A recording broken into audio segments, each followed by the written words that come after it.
Wow, it's time for another show full of tips and ideas from the sales growth leadership expert, Dean Akers. Known for his experience in hyper-growing companies and creating cultures for high-performance teams, here's Dean. Welcome to your Sales and Leadership Ninja Show. I'm your head ninja, Dean Akers, and every week I bring you a rant to stimulate your thinking in the realms of either sales and or leadership. Today's show precipitated through one of my ninjas called me over the week, and today's show is titled Wax On, Wax Off.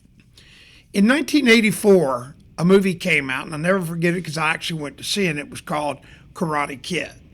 And the message resonated so well for me back then that I adopted that philosophical wax on, wax off mentality for training all my teams from that time forward. And it was when Mr. Miyagi was willing to train Daniel-san after he was bullied. And in the world of sales, so many people are kind of haphazardly trained in sales and sales technique, and they just continue to flounder around in what I call mediocre sales results and or financial results for themselves. So in this case, Mr. Miyagi was willing to train Daniel-san after he'd been bullied. It was Miyagi that had Daniel-san develop basics through following method and not actually worrying about fighting.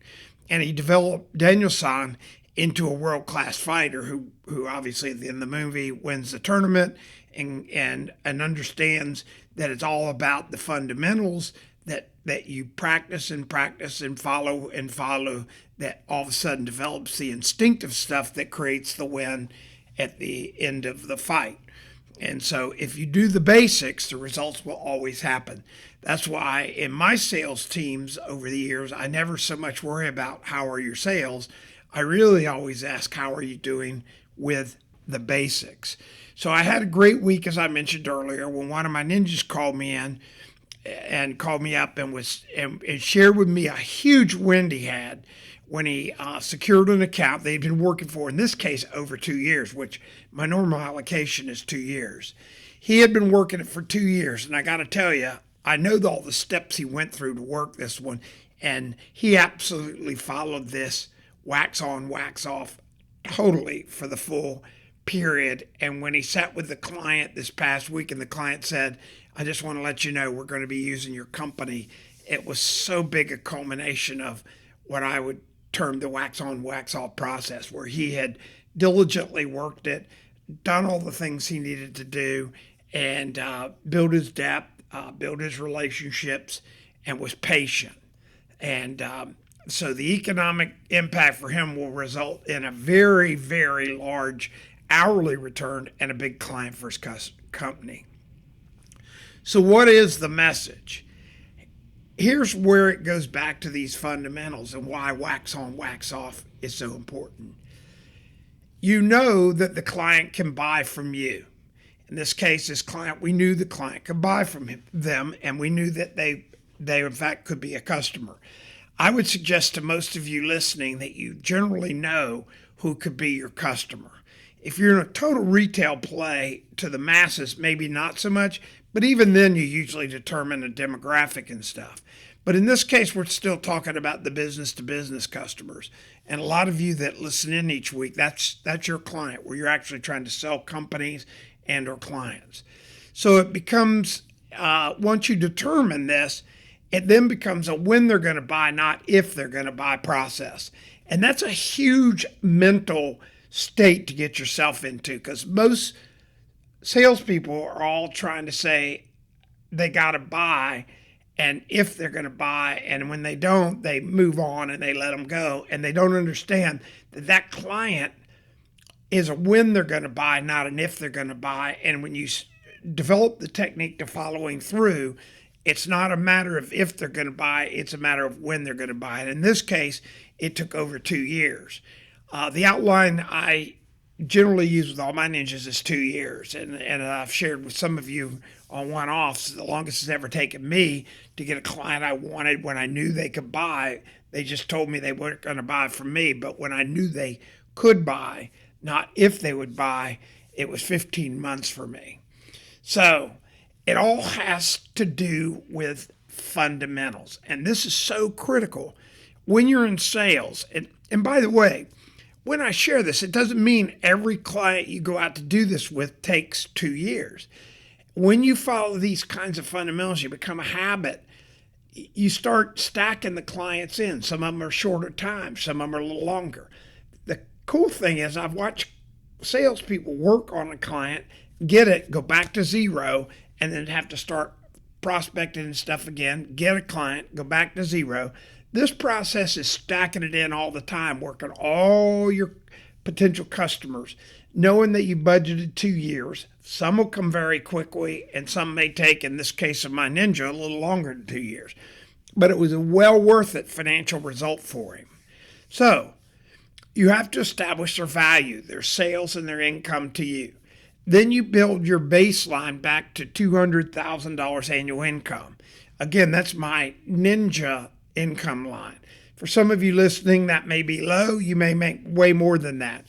Most salespeople that I've ever started working with have never made 200 grand. So 200 grand is a big deal. That's a good benchmark. And it's also an easy mathematical number when you're working the wax on, wax off process of $100 per working hour. And that's based on a 2,000 hour working year.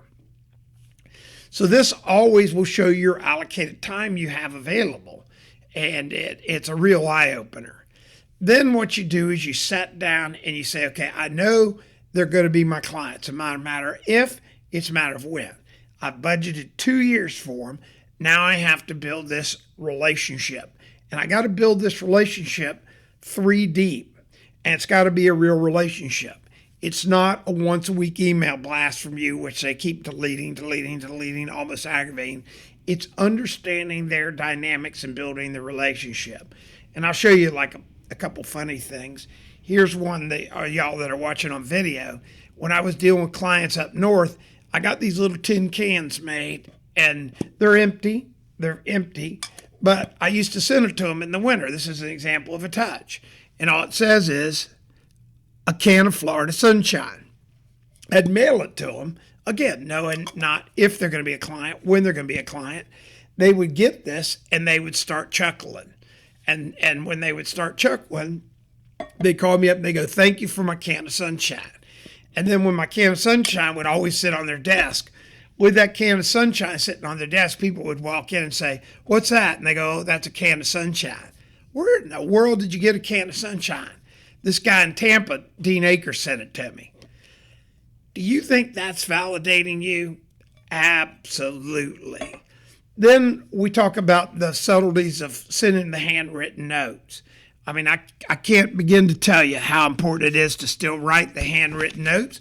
Make sure you get all your data on the back of them, just like a business card. Never put your business card in it. Just write things like Happy Labor Day, whatever holidays are coming up. And then you can send them books. I buy tons of books. If I was to pan over to my bookcase, I've got hundreds and hundreds of books that I send out. And I just send out books to their hobbies, different things, and say, hope you enjoy this. Just thinking about you. Just thinking about you. So you got to have 3 deep, 7+ relationship. And 7+ relationship is knowing about them. I'll talk to salespeople and they go, oh, yeah, I got a great relationship. Okay, what's their wife's name? Well, I don't know. What's their birthday? I don't know. Where'd they grow up? I don't know. The I don't knows quickly indicate that you don't have a great relationship. It's a superficial relationship. So you want to make sure that you're building that relationship, getting them 3 deep, and you know they're going to buy from you, and you start working them. And if you budget that, you always get them. Again, this whole show today of wax on, wax off really came about via another one of my ninjas, following the process to the letter, and he got a very large client that he definitely wouldn't have gotten without following the process.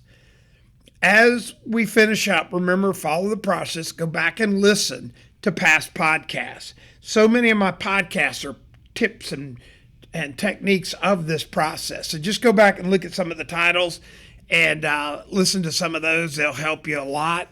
And get out there and win.